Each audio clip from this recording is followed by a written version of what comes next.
angels, it's Hailey Reese and welcome back to my YouTube channel. I am so beyond grateful that you are here, and I really do hope, as always, that you're having an absolutely incredible morning, afternoon, or night, whatever it is for you when this video finally reaches you.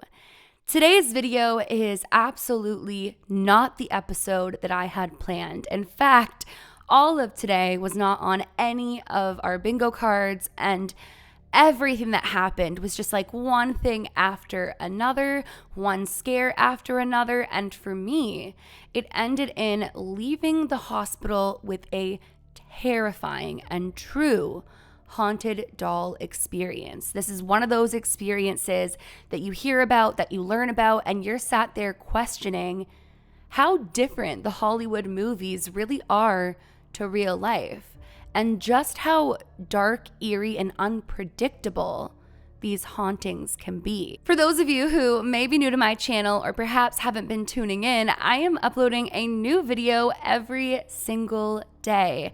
And today's video was an entirely different episode planned. But this morning, we would get a phone call from my mom freaking out, just absolutely freaking out about one of my little siblings who had been rushed to the hospital after an accident. Now, firstly, I do just want to say that my sibling is okay. So thank you so much in advance to any of you who are going to send healing love and wishes. You guys are the sweetest. So thank you. But for those of you who may be new here, you might not know that my mom actually is a foster parent, and she has some of the cutest and sweetest littles in her care right now. So when she called us, just absolutely freaking out, she was like, could you meet me at the hospital? Jeremy, which is my stepdad, is still at work, and I need somebody to watch the littles here while I make sure that everything is okay. And we're like, absolutely, say less. We jumped in the car and we headed off to the hospital. As we get there, we hug my mom, we kind of get caught up to speed on everything, and we decide to take the two babies to a different area of the hospital, a more central area where there's like coffee and sandwiches and snacks, because nobody wants little healthy babies in the emergency room where there's a bunch of sick people. And honestly, we were just taking up a lot of space. She had the double stroller for both babies, so we were kind of like a school bus coming through. And so we head on over and we end up getting the coffee and the sandwich and we sit down.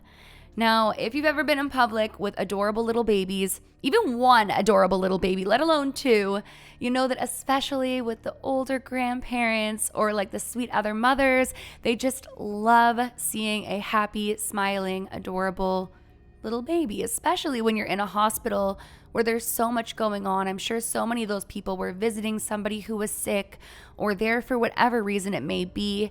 And these littles were just bringing so much joy to everyone. And the reason I'm mentioning this is because they're naturally such a conversation starter. So as we're sitting there, because we spent the entire day at the hospital, so many people are coming over to say hi to the babies and just being so beyond sweet, striking up conversation.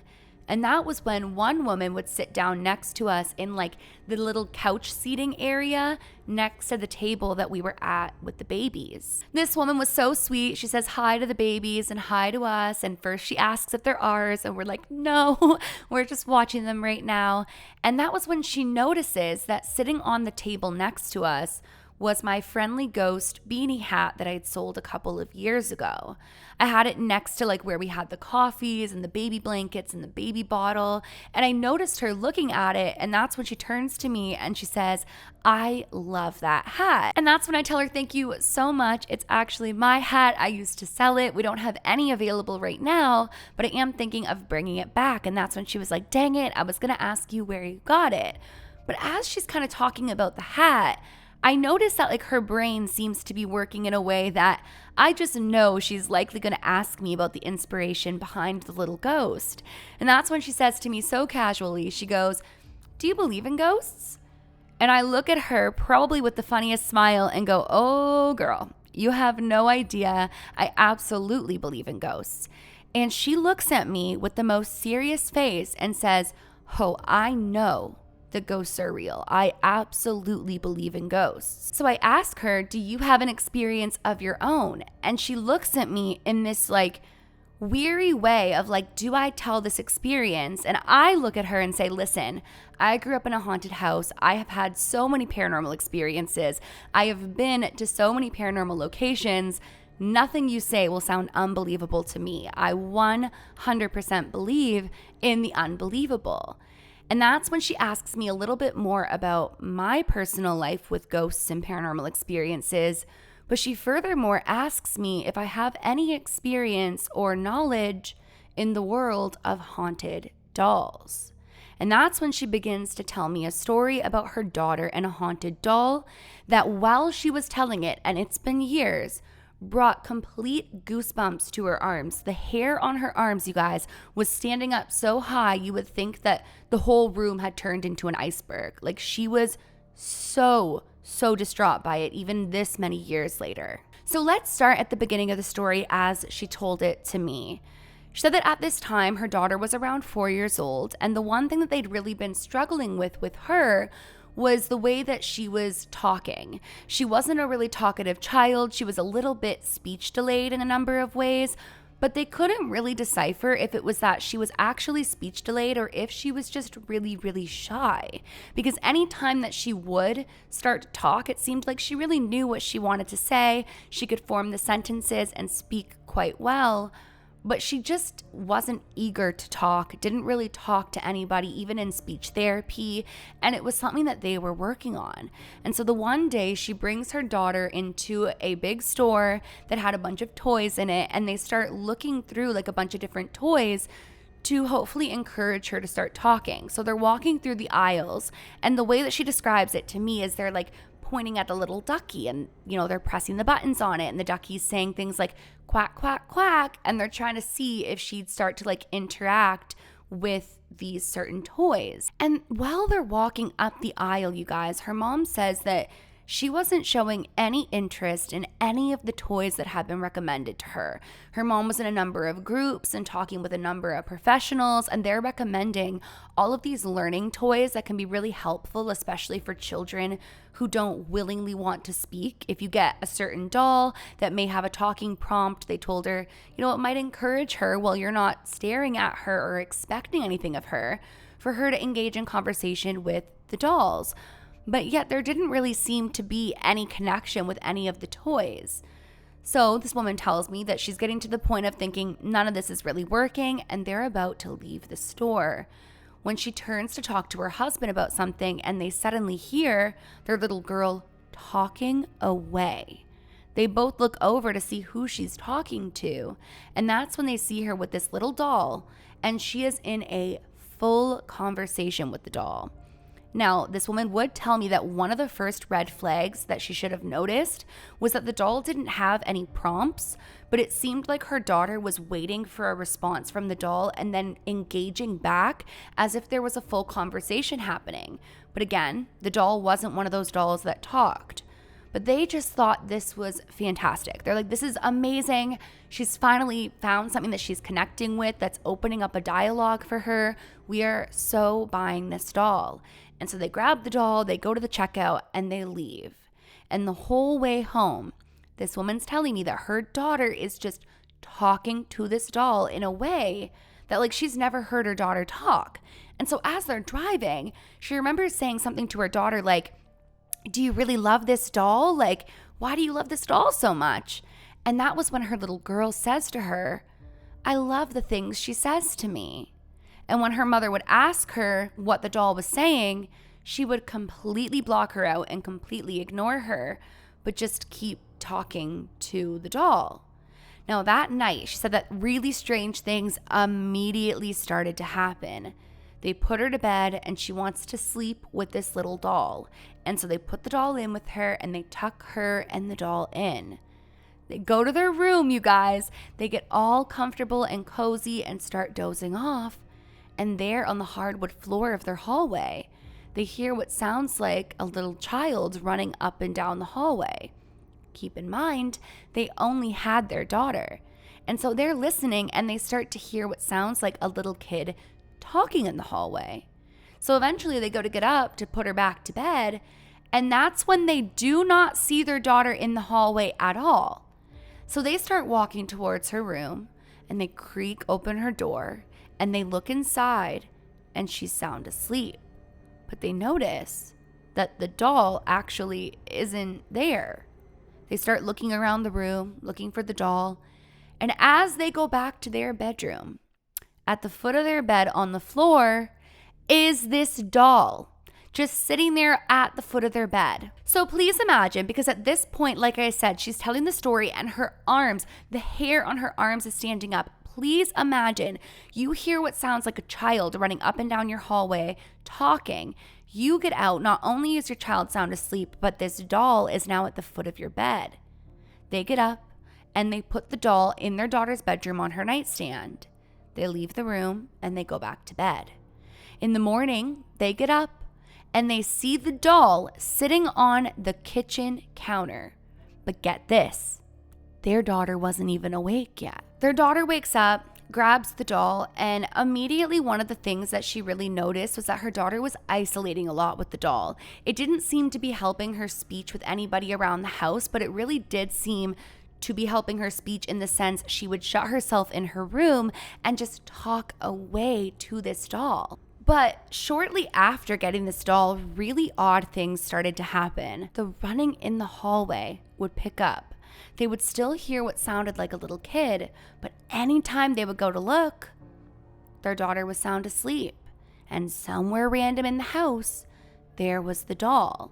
One day, they ended up waking up and finding that their daughter had colored all over the walls. It was like these smiley faces with like really strange markings on them. Like I think she said one of the faces had like X's for eyes, but in a really creepy way.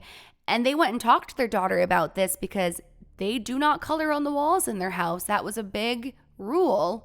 And the little girl was so upset, saying, And when they said to her, "Why would you do this?" all she did was point to the doll and say she did.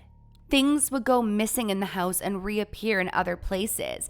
They would ask their daughter if she was touching these things, and any time they would ask her, she wouldn't answer, but she would point to the doll. What's even creepier, you guys, is one night, her and her husband were sleeping in their bed and they hear the running up the hallway. But then they start to hear outside of their bedroom door scratching on the outside of their door. They go outside of their bedroom into the hallway and they see nothing. As they go to return back into their bedroom, they see scratching at the lower part of their door. And that night, her husband would have a dream that was almost like sleep paralysis. And he said this was the most terrifying dream he'd ever had, that when he got up, he knew he had to get rid of that doll. So he turns to his wife and says, "Look, none of this weird stuff was happening until our daughter got this doll. We need to get rid of it." As they get up that following morning, their daughter's upset with them. They ask her what's going on, and she tells them with her words that the doll heard them talking, and the doll is very, very mad. The wife, this woman that I was talking to, tells her husband that they can't get rid of the doll. Their daughter's never been attached to a doll like this, that it would be really, really traumatic for her to lose something that she finally loves. And so they decide to keep the doll for a couple more nights. And again, they keep hearing all these weird noises. At this time, like things are moving in their house. But that night, she would have a dream. And she said in this dream, she was sitting in her bed and she could see her little girl in her like little vanity chair brushing her hair, as in the mirror the doll is reflected behind her, going in to cause harm to her, so that she woke up so scared and she too knew that the doll had to go. So they end up going and getting rid of the doll. One of her friends recommends that she reaches out to a medium and they bring somebody into their home, and she tells me that this medium claims that there was the spirit of a child or a dark spirit disguising itself as a child that was attached to this doll that they'd brought into their house, and that it had formed an attachment to their daughter. Apparently, this woman told them that they were really lucky that they got the doll out when they did before it completely sunk its claws into their daughter, because the doll, or whatever was occupying it, had the worst of intentions and was essentially going to possess their daughter, according to this woman. When I tell you guys, as she's telling me this story, you could just see the fear in her eyes. You could see the goosebumps all over her body, and you could tell how very, very real it was. And she begins to tell me how most people don't believe her and how it's something that she usually keeps to herself and she doesn't even know why she's sharing it. And I had actually asked her, as long as I kept everything private for her and didn't, share her name or any important specific details about her family, if I could share it. And she said, absolutely.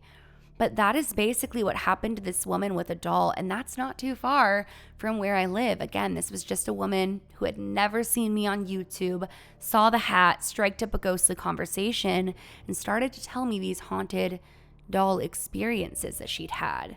It's interesting because even for me, as I'm researching these cases or I'm sharing people's experiences, we often hear about them online or we see them on a documentary on TV. It's really strange when you're just up the road at a hospital and you hear a story like this and you're reminded that these types of things happen every day and that they happen anywhere to anyone.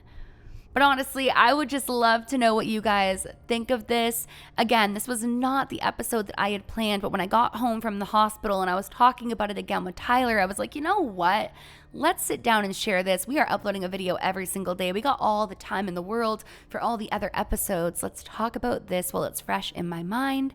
So again, I would love to know from you guys what you think down in the comment section below. But that is it for today's video. If you guys are new to my channel or you are just not yet subscribed, but you do enjoy my content, I would appreciate it more than you would ever know if you go ahead and click that subscribe button. And please give this video a big thumbs up if you did enjoy it. Remember, my loves, do all things with kindness. And until tomorrow, I love you. Bye, guys.